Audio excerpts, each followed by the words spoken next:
Wherever you have to go, just get away. Because there's no fixing this. What if I were to tell you that there was a high school athlete who was stabbed to death by another high school athlete at a track meet for telling him he was in the wrong seat? And in this altercation, both individuals are males, one white, one black. Can you guess which one perpetrated the crime? Of course you can.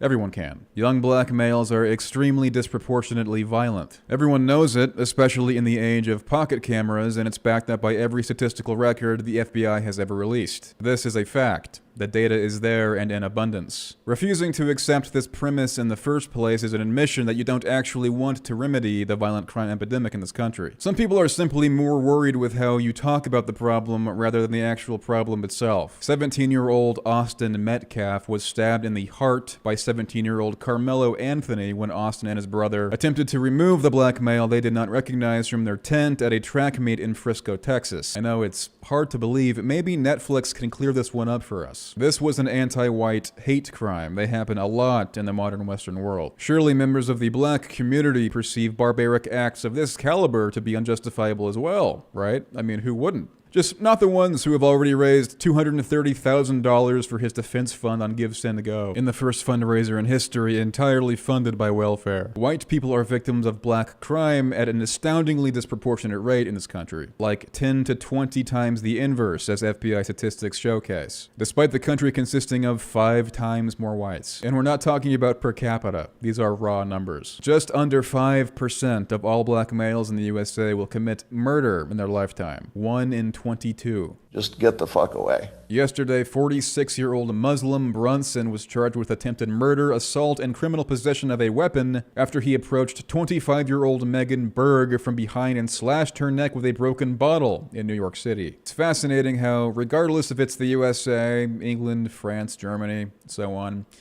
you ever really see this go one way, and no one is supposed to talk about it. This can't be fixed. I opened my car, I was gonna go get him some food, and literally the second I opened my door to step out, he just like starts stabbing me. Fort Worth Police Department says Quindarius. There's no fixing this. These are hate crimes that you would never hear the Mockingbird media address in a million years. Go ahead, check the front pages of CNN, The Washington Post, MSNBC. I'm sure you'll find a stirring memorial about how cool Val Kilmer was in Tombstone and Top Gun. Now, mainstream media would rather portray white people as the ultimate perpetrators, because most people are dumb and will believe what they're told without a second thought. I wonder how many billions of dollars of damage cities will endure as a result of this murder. How much looting and arson and public outcry will come from this? How many murals with Austin's face on it will we see? How many murals with Austin's face on it will get blown up by lightning? Will he get a gold casket and have his funeral broadcast on national TV? Will his murderer be crucified in the media, or even mentioned? The obvious answer to these questions is a big fat no. Austin Metcalf's life did not matter as much as the life of the 65 IQ armed-robbing career criminal ODing on fentanyl. Can you imagine if the races were reversed? Says banal commentator 3000. It would be the biggest national headline.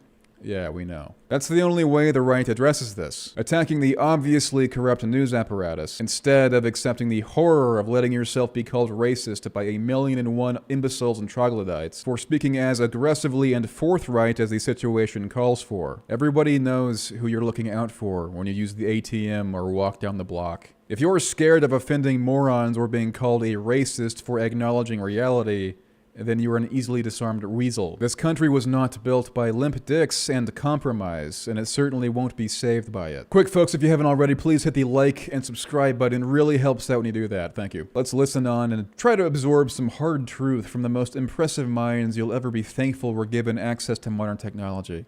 Y'all not gonna make me believe or feel any kind of sympathy for Austin Metcalf at all. He put his hands on that young man when he should have kept them hands to himself.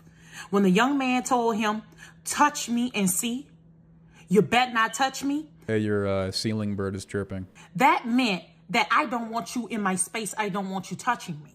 Rosa Parks days is over. Austin Metcalf got exactly what he deserved. Just get the fuck away. Yeah, now do Jordan Neely. You heard it here first. If someone grabs your arm, it's entirely warranted to drive razor-sharp objects you're carrying illegally into their internal organs. I mean, according to this genius. I wouldn't actually try it if I were you. That's called excessive force. Now, this would obviously not hood up in coat, but that's an entirely different subject altogether. We're talking about black girl magic theory here, okay? When they speak, you listen. This is gonna be compulsory STEM curriculum soon. Your motherfucking hands to yourself. Why that boy felt entitled? This can't be fixed. I want to clarify something right off the start because I've already heard some rumors and some gossip. This was not a race thing, and this is not a political thing. Please do not comment if you do not know what happened. Do not turn this into a racial thing. It was not. Do not politicize this. It's not. This is a human being thing. This person made a bad choice, and it affected both his family and my family forever. Unbelievable. This is absolutely vile. This is exactly what so many boomers and boomer-adjacent individuals fail to grasp in perpetuity. When you willfully ignore immutable facts of reality, you reap dead sons. This is how real life works and has always worked. Fellas, make sure she looks at you the way a white dad looks at a minority who just brutally murdered his child. If this was not a race or political thing, this was a human being. He made a mistake, son. No response. How many times have we seen this exact same response from the parents of victims in the past decade? This was not a race or political thing. This was a human being. He made a mistake, because rationalizing your hasty and unwarranted forgiveness relieves your incumbency and duty to take meaningful action. Imagine you raise a daughter or son for 18 years. You essentially become one with them. Now imagine they randomly die one day, because a member of an extremely statistically likely violent demographic has the impulse to turn him into another likely statistic. Do you, A, pretend like it's your moral obligation and duty to forgive this electric chair-bound reprobate, exchanging your child's existence for a heartwarming PSA for the expansion of tolerance and diversity after getting stabbed to death by it? Or do you, B, demand restitution and demand a cultural address as to why the fuck your son is dead? If you pick A at all, let alone while the corpse of your son is still warm, it's hard to imagine you really loved him. If you did, the hate for the evil enacted upon him would send you into a blind rage. It's almost like these parents are getting held at gunpoint to say these things. Forgiveness isn't even in the question. It's not like this invalid even asked for forgiveness in the first place. How could you have already granted it? Do you really think he's looking for it? It's not an issue of starvation, as the wind plays a discordant harmony on his brittle ribcage and the rocks that his body is sprawled out across. When struck with a hijacked 767, you don't blame the building for being incapable of withstanding structural damage. You take action against the perpetrators, unless in the event, of course, it was perpetrated by Israel. My generation is taking over right-wing politics. And this, like, fake, evangelical, classical conservatism,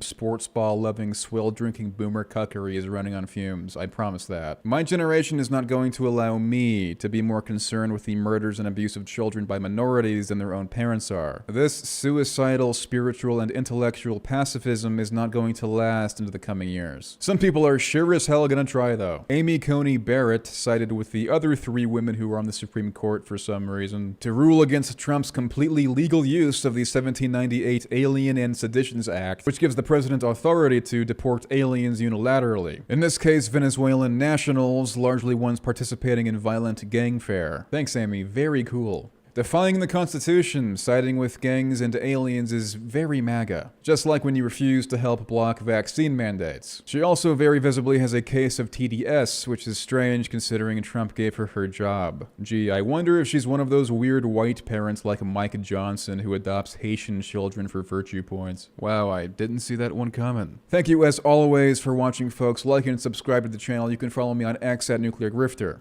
I'll see you soon. Peace out.